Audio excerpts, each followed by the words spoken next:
hometown leader, Governor Mitt Romney.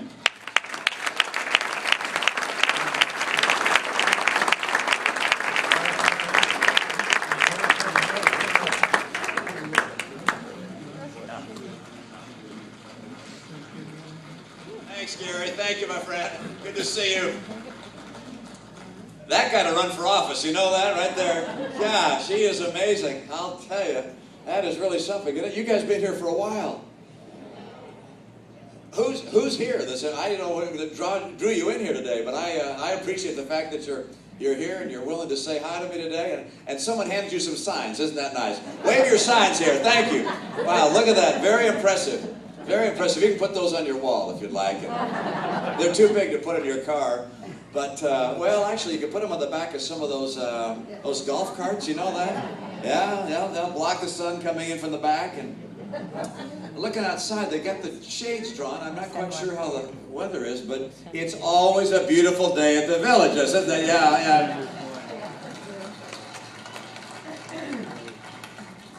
Well, I'm going to tell you a couple of stories, and then turn to you for questions that you may have, and see how we do.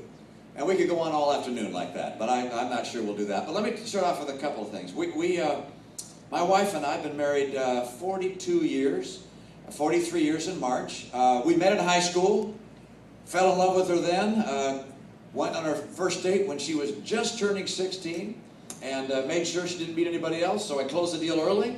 And took her a while to say yes about marriage, but we got married. We have 5 sons, 5 daughters-in-law, 16 grandkids. Wow. And hoping for more. You know, come on, kids. More kids. And we were together. We were looking at some of our grandkids the other day, and I said to Ann, are we going to do with our grandkids what my parents did with their grandkids? And she knew immediately what I was talking about.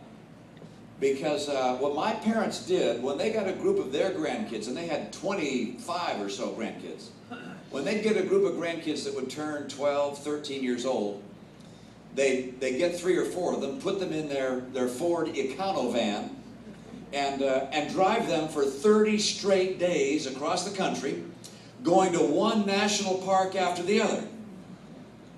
And I knew what they were doing, because I'd been on a trip just like this myself when I was a kid with my parents, although we went in the Rambler back then. And my parents were teaching their grandkids, my children, to fall in love with America. They wanted them to see the mountains and the canyons and the oceans and the sequoias and all the things that made America such an extraordinary land.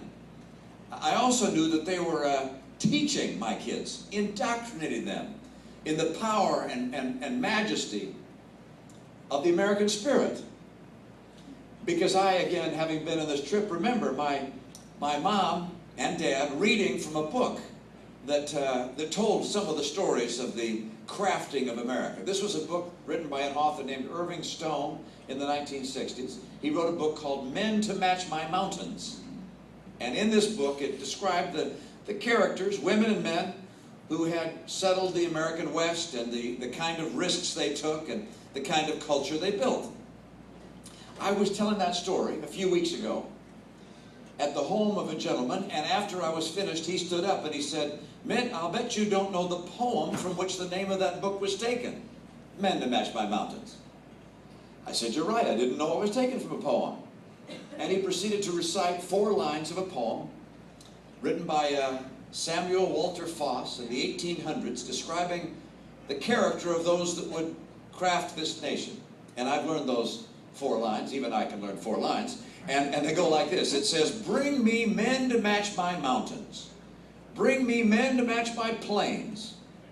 Men with empires in their purpose and new eras in their brains. Empires in their purpose, not conquering other nations, but empires of discovery and innovation and building enterprises of various kinds. Empires in their purpose and new eras in their brains. New eras. By virtue of the spirit of these people, eras would change. America would change the world. And in fact, the founders, with the brilliance of the American experiment and what it represented changed the world. First, by ushering in a concept of government different than that experienced in their young lives in Europe, where there the government was sovereign and the citizen was servant. Their view was, no, the government becomes a servant and the citizen becomes sovereign. Political freedom they introduced, and it spread around the world. And then a second freedom. We would be free not just to choose who would represent us in government, we would also be free to choose our course in life. Personal freedom, economic freedom would also characterize this land. And by virtue of those two freedoms, America attracted the pioneers, the risk takers, the freedom seekers, those who wanted to build something for themselves and their family. Extraordinary liberties brought to America. I think of my wife's dad. My wife's dad was born in Wales. His father was a coal miner. This coal miner went to work at age 5 or 6 years old in the coal mines in Wales. He would open and shut the doors for the mules coming in and out of the coal mine. He didn't see the sun but on Sunday because he went too early, came home too late. He said later in his life, after he had his own kids, including my wife's father, he said, I got to get you out of this country and to a place of opportunity. Where'd they come? They came here.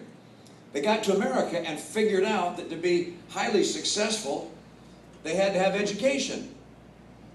But they had 4 kids. They couldn't afford sending 4 kids to college. So the family all got together, had a family council, and decided they would choose one of them, the smartest of them, and all of them would work, save their money to send that one to college. Thankfully for me, that was my wife's father. He got to go to college, went to General Motors Institute of Technology, and was able to get a degree in engineering, started his own little engineering company after college, and started making parts for ships, for steering gears for aircraft carriers, elevators that lift planes up and down in aircraft carriers. Began a very successful little enterprise of his own. What an amazing country this is. We have drawn people from all over the world, freedom seekers, those that want to build a brighter future for their posterity. That's who we are. That's in our DNA. These freedoms are what have allowed us to outcompete any other nation in the world, to become the most prosperous nation in the world, by far of the great nations, to rush past the nations of Europe, to stay ahead of the more populous nations of Asia. And what concerns me right now is we have in Washington a political class and a president who think they know better than the American people, who think they know better than free enterprise how to guide an economy. And so with their heavy hand, Washington is attempting to steer the American economy. And it's not working. The president came in at a time when the economy was sliding. He hasn't turned it around. He's made things worse. And he's made things worse for a very different reason than he thinks. This last weekend, he said that the American people had become soft. That's not the problem, Mr. President. It is that they don't have the leader that knows how to make